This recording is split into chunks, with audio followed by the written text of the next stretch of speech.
teach your children a sense of responsibility. Yung mga anak mo ba may responsibilidad yan?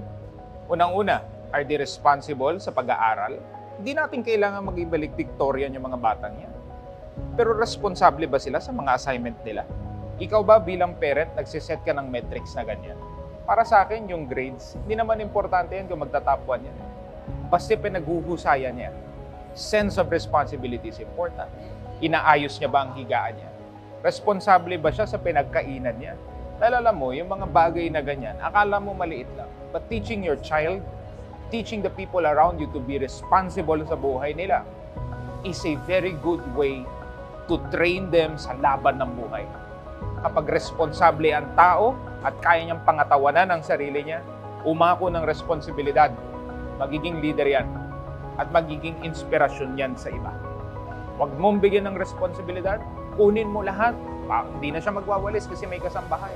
Wala na siyang gagawin sa bahay, no responsibilities. Gawin mo sa anak mo yan. Nagpapalaki ka ng batang mahina, lampa, at iyakin.